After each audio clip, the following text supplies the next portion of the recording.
नमस्कार, आपण पाहतात रयत संवाद न्यूज चॅनल.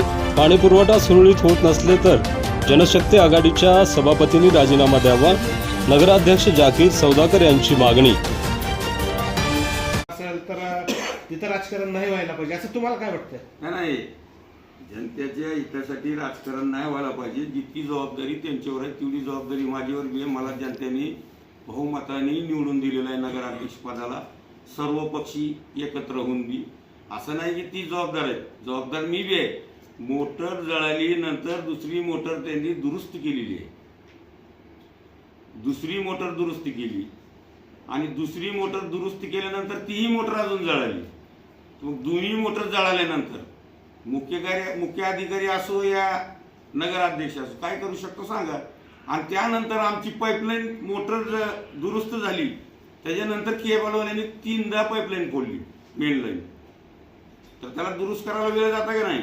मग ती दुरुस्त करून घ्यायचं, ही पाणी पुरवठा सभापतीची जबाबदारी आहे. पाणी पुरवठा सभापतींनी, पाणी पुरवठा कर्मचारी, पाणी पुरवठा इंजिनियर, मुख्य अधिकारीपर्यंत फोन लावायची गरजच नाही ना.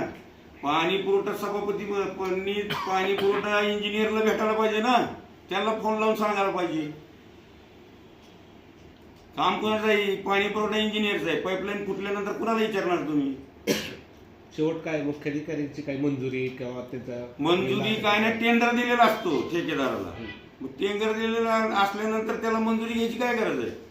मोटर दुरुस्ती करणारा टेंडर दिलेलं आहे, पाईपलाईनची जी लागणारी वस्तू आहे त्याचं टेंडर दिलेलं आहे, तिथून आणायचं आणि जोडायचं. बाकी थकलेली म्हणून ते देत नाही म्हणते. बाकी थकलेली ह्याचा काही विषय नाही. मटेरियल सध्या नगरपालिकेत तयार आहे, वाल आहेत, पाईप आहेत, मोटर आहेत, सगळे. विनाकारण मुख्य अधिकारीला कॅबिन दिलं नाही म्हणून टार्गेट करायचा प्रयत्न करत आहे. आणि ही विषय मुख्य अधिकारीपर्यंत न्यायचं येतच नाही. सफाई काम होत नसेल गावात तर त्याच्यावर दफेदार आहेत, दफेदार नंतर सफाई अधिकारी कर्मचारी आहे. आणि कमी जास्तीला 12 नगरसेवक सफाई होत असताना शिल्पी काढून सोडतात, ती 12 दफेदार वेगळेच आहेत. त्यांना ही बी कळलं ना की आपण काय करायला लागलो. आपल्याला जनतेने निवडून दिलेलं आहे नगरपालिकेच्या कर्मचारीला कामाला लावण्यासाठी. आणि ती नगरपालिकेच्या कामला लावायचं जर दिलं, स्वतः दफेदारीचं काम करत असेल तरी लय मोठा नगरसेवक पदाचा अपमान आहे. साहेब, शहरात स्वच्छतेचा बी अभाव दिसून येत आहे. त्यामुळं शहरात गटारी साफ नाहीत, मच्छरचा प्रादुर्भाव वाढलेला आहे. नागरिकांचे आरोग्य खूप धोक्यात आहे. लाईट गेली तर रात्रभर नागरिकाला झोप येत नाही त्या मच्छरमुळे. याला ही समिती जबाबदार आहे, त्याबद्दल तुम्ही काय सांगता? ह्याच्यात स्वच्छता कधी वेळेवर होत नसेल तर ह्याचा जबाबदार आरोग्य सभापती आहे.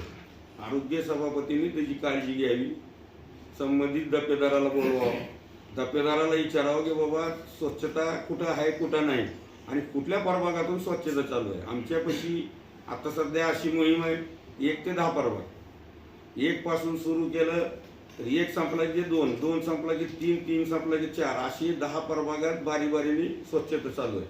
आणि ती स्वच्छताच कमतरता कधी पडत असेल तर त्याला आरोग्य सभापती जबाबदार आहे. त्यांनी सभापती पद घेतलंच कशासाठी? सध्या तर कुठेही स्वच्छता दिसून येत नाही. मुख्याधिकारी अभावच आहे. त्यांचे फोन का उचलत नसेल, ह्याच्या मग काय करायला? मुख्य अधिकारीपाशी सदस्यांचं काम काय असतं? नाही, काय बी समजा एखादी अहो, नगरपालिका ऐकून घ्या. परंडा नगरपालिकेत तुम्हाला PTR काढायचं असेल तर तिथं कर्मचारी आहे, ना हरकत घ्यायची असेल तर तिथं कर्मचारी आहे आणि तिथं सहीचा अधिकार आहे. त्याला मुख्य अधिकारीनेच करावा असं काही नाही.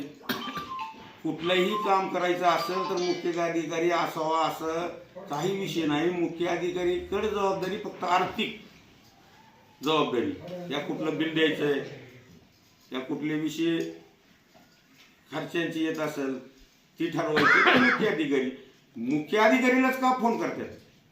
मुख्य अधिकारी सोडून दुसरे कर्मचारी आहेत ना तिथं काम करायला, तुम्ही त्यांना संपर्क साधा ना. 1.5 महिन्यापूर्वी त्यांनी मोटर जळाली म्हणून त्यांना सांगितलं होतं दुरुस्त करायला, मग ते कर्मचारी ऐकत नाहीत म्हणून तक्रारसाठी. अहो, तुम्ही म्हणताना आम्ही बहुमत आमचं आहे, सभापती आम्ही आहेत, मग कर्मचारी कसं ऐकत नाही? कर्मचारी कसं ऐकत नाही तुम्ही त्यांना विचारा, का ऐकत नाही? बहुमत तुमचं आहे, सभापती तुम्ही आहेत आणि कर्मचारी ऐकत नाही का?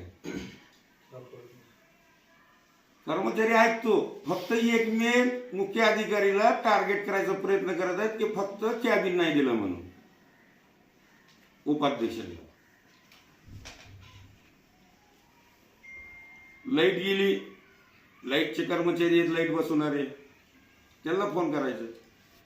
सफाई नसेल दफेदारला करायचं, दफेदार सुटलं कर्मचारी आहे त्याच्यावर बॉस, त्याला करायचं. पाणी पुरवठ्याचा घोटाळा झाला तर सगळ्यात अगोदर सर्व 20 नगरसेवकांनी सभापतीला फोन करायचं. कुणाला करायचं? सभापतीला.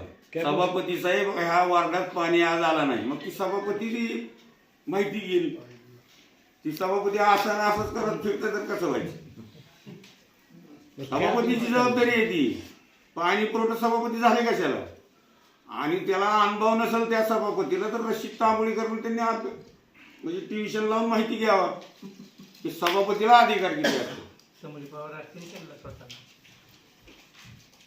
नळ कनेक्शन द्यायचं असेल तर सभापती सही झाली तर नळ कनेक्शन दिलं, आणि मग त्याला आम्हाला नळ मिळत नाही. माझं काय म्हणणं, कॅबिन दिलं हे प्रश्न मिटतील का सगळे?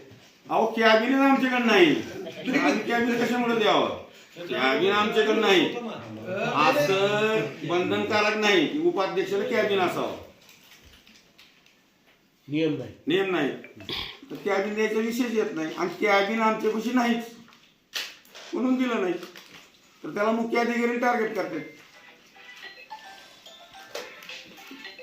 बोला अजून. स्वच्छता, आरोग्य, सभापतीला संपर्क साधावा.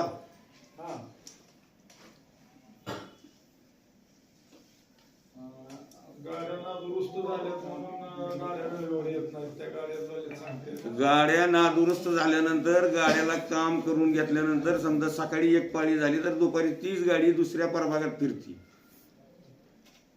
तर त्याला सहकार्याची बी गरज आहे ना. आपला गाव आहे, आपला गाव स्वच्छ ठेवायचं, त्याला जनतेची बी सहकार्याची गरज आहे. प्रशासनानं सगळं करू शकत नाही, आणि पाणी पुरवठा सुरळीत चालू आहे. पण उगं काहीतरी आम्ही 12 जण आलो काहीतरी करायला लागलो म्हणून असं भांडवल करून 2-3 पत्रकार नेऊन व काहीतरी वातावरण खराब करायचा प्रयत्न करत आहेत. त्यांची जबाबदारी असताना ती म्हणतात की पाणी सुटाना. तुम्ही मला बोला, पाणी पुरवठा सभापती जबाबदारी आहे का नाही? मी तुम्हाला विचारतो सगळे पत्रकारांना, त्यांची जबाबदारी आहे का नाही? दोघांनी समन्वय साधून काम करायला पाहिजे. त्यांची जबाबदारी त्यांनी पार पाडावी की नाही? तीच मीडिया समोर येतात आणि त्यांनी तुमच्याकडे यायला पाहिजे असं त्यांना विचारा तुम्ही.